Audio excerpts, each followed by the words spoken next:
welcome to the news on Canada English. We begin with the headlines. Parliamentarians of the leading opposition party, the Social Democratic Front (SDF), today invaded the parliament and disrupted a plenary session that was ongoing. The members of parliament who earlier boycotted parliament stormed the glass house with peace plans, chanting songs and asking for the Anglophone crisis to be included in the discussions of the parliament session this November. The move comes after a Honorable Speaker, Kava Yege Jibri, allegedly refused to discuss the Anglophone crisis in Parliament. We bring you all the drama in this newscast. And a rising social problem in the economic capital of the country, Douala, an increasing number of street children. They are found in most roundabouts, and experts say they have rights just like other children around. And out of the country, Zimbabwe's former president, Robert Mugabe, and his wife, Grace Mugabe, have been granted immunity from persecution, and the military has said that the immunity will permit the couple to remain in the country. Those were the major stories. Their developments and more just right ahead. Now we'll begin with this major story from the nation's political capital, Yaoundé, where parliamentarians of the leading opposition party, the Social Democratic Front (SDF), today invaded the parliament, disrupting a plenary session that was ongoing in parliament. The MPs who earlier boycotted a parliament stormed the glass house with peace plans, chanting songs and demanding for the Anglophone crisis to be included as one of the top agenda of discussion in the glass house. And why they chanted songs calling for the Anglophone crisis to be discussed in Parliament? Well, their peers, members of the ruling party CPDM, walked out much to the indifference about the Anglophone crisis. We have details with Tabby Clarkson.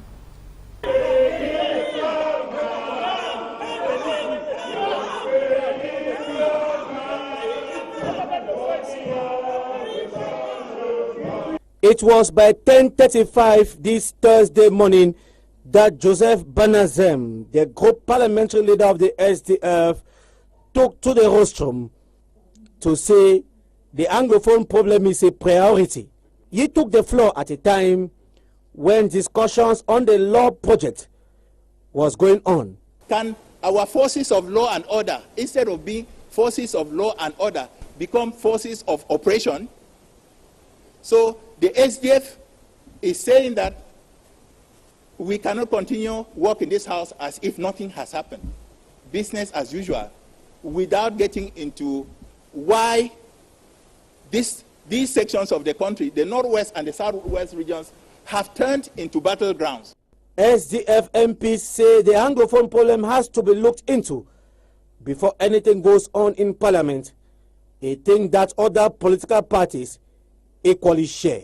We can understand the fact that those colleagues from SDF decided to invite the entire nation through the National Assembly to take into consideration the fact that our brothers and sisters from the Northwest and the Southwest are facing a situation. Convene national press and international press to the Congress hall to let Cameroonians know that in Cameroon there is a way to solve problems when it is very difficult, as they have done in the tribal. It was very difficult in Cameroon, but they succeed because every Cameroonian, political parties, civil society, coming from everywhere, churches, traditional rulers, they were involved, and this is the only problem, the only way to come with those kind of crises. They have to convene a national and inclusive dialogue. According to the SDF, the Anglophone problem should be a priority. So we want a dialogue. We want a national dialogue on the issue. We want a dialogue. We want a national dialogue. Now. And today, as we are talking, we have thousands of West Cameroonians out there in Nigeria and are becoming refugees. We have said that this house will not sit until it is sitting to find a solution for the Anglophone crisis. As the MPs left the auditorium of the House of Assembly, The question on every lip is what? What's next? Our reporter Tabby Clarkson spoke to Honorable Bandam shortly after their display in Parliament, and here is what he had to say. On their legs. And today, as we are talking, we have thousands of West Cameroonians out there in Nigeria and are becoming refugees. We have said that this House will not sit until it is sitting to find a solution for the Anglophone crisis. And that's why we are waiting. If the CPD has decided to run away, let them run as far as they want to be. They will come back to meet us here. Or they do not, then nothing will take place in this House. So is the SDF saying that no deliberation will take place? Well, that was a rather Honorable Mbandam Joseph reacting on SDF's decision to invade the Parliament today. Let's now also listen to Honorable Banazem. Even though they are pretending to go to school, are not also going to school. If we cannot have businesses functioning, your businesses are not also functioning. So it is our objection is that this house should debate about what is happening in the two Anglophone regions so that this country can be one. I tell you, Mr. Speaker, even the SDF is now being allied to the secessionists. The chairman of Kumbo Electoral District was called day before yesterday and questioned for over 3 hours on issues why he carried 4 people in his car, why he paid somebody 50,000 and so on. The district chairman of Moyuka and 60 others were arrested. Have we become people who question the integrity of this country? The SDF has, from its inception, talked of a federal state because we saw the marginalization coming and expressing itself. We thought the form of government was the answer to the issue, and we introduced in our program federalism.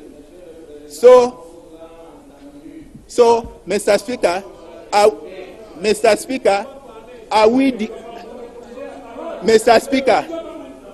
we debating on the Anglophone problem, the marginalization of the Anglophone problem? Are we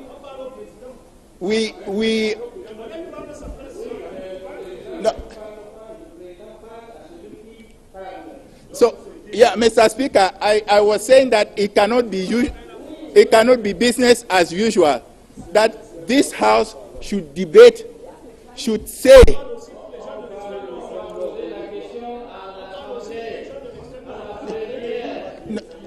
No, we cannot go the normal way, Mr. Speaker.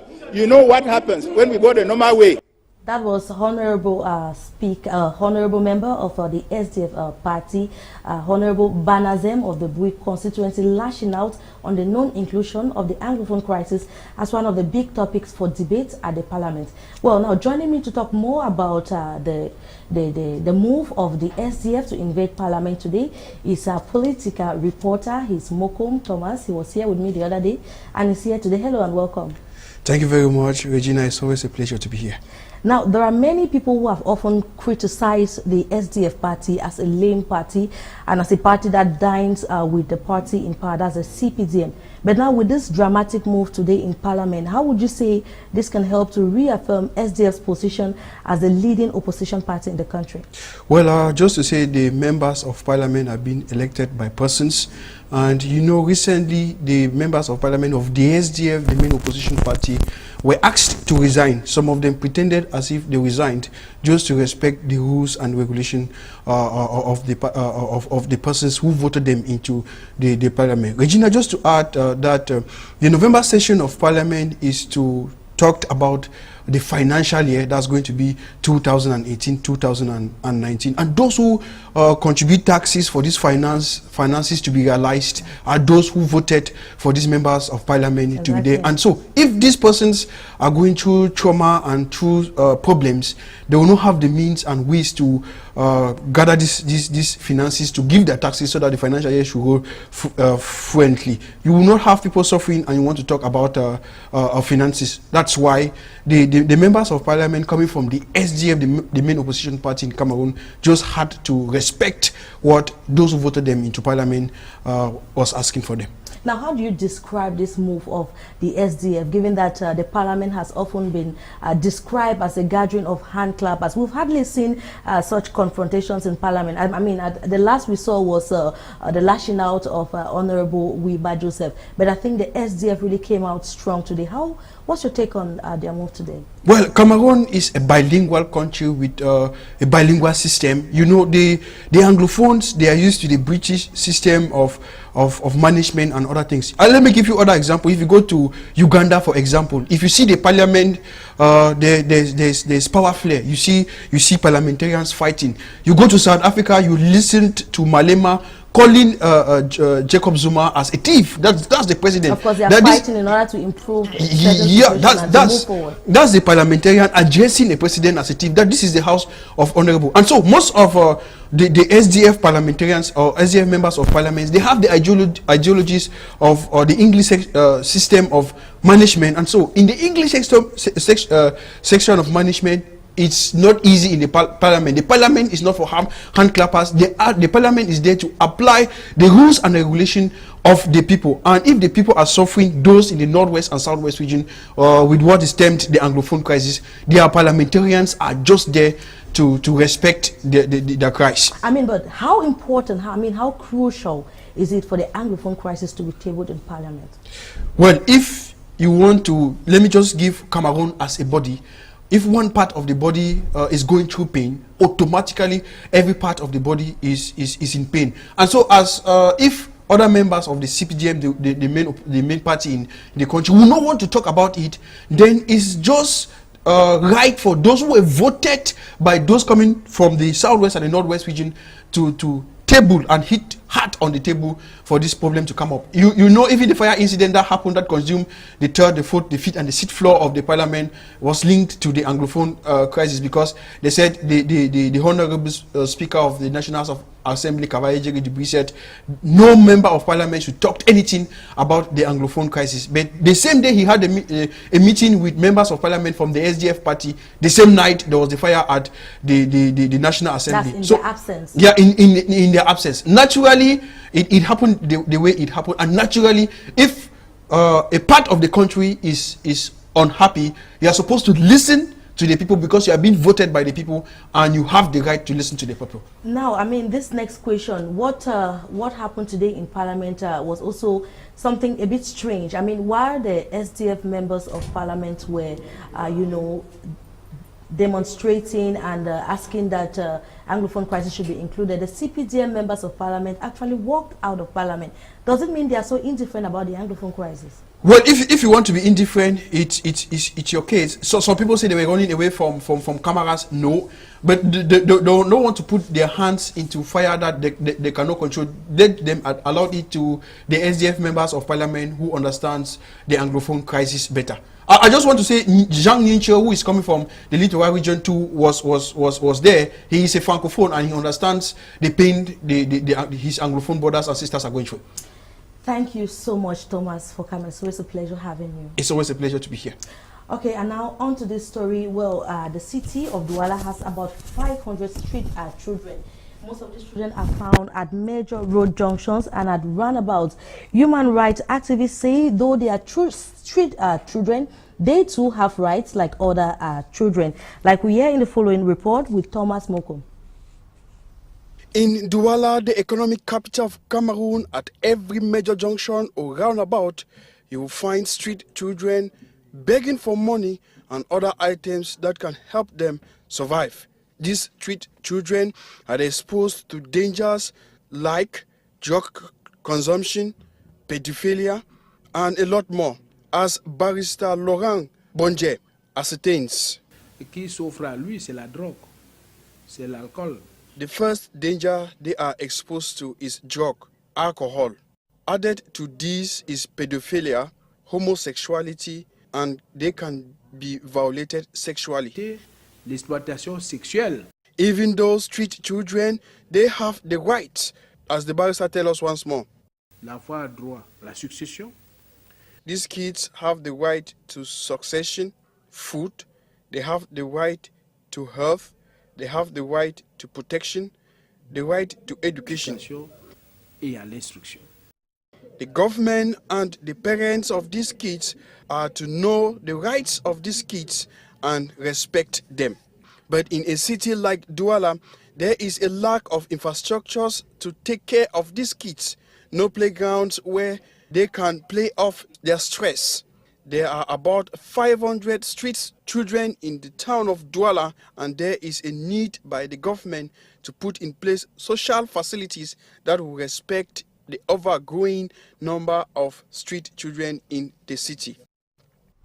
Now we take you to the northwest region of the country, where the Bamenda branch of the Besi Awum Cooperative Credit Union and a sub-branch of a mobile phone company just next door are the latest victims of a series of attacks of burglary rocking the town of Bamenda. This is happening at a time when Bamenda is witnessing a night of curfew from 10 p.m. to 5 a.m. We have the details in this report with D. Morin.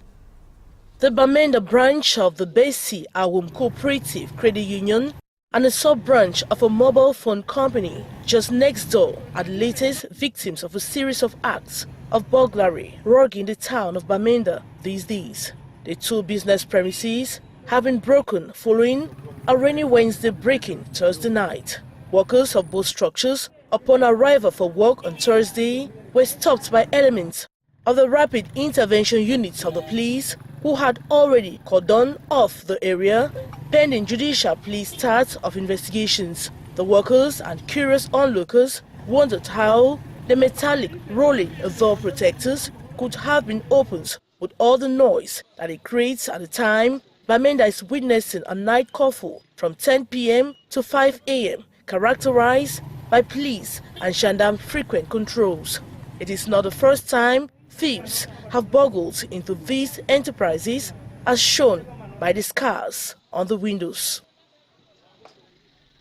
And out of the country, the former leader of Zimbabwe, Robert Mugabe, has been granted immunity together with his wife, Grace Mugabe, which will now permit them to stay in the country.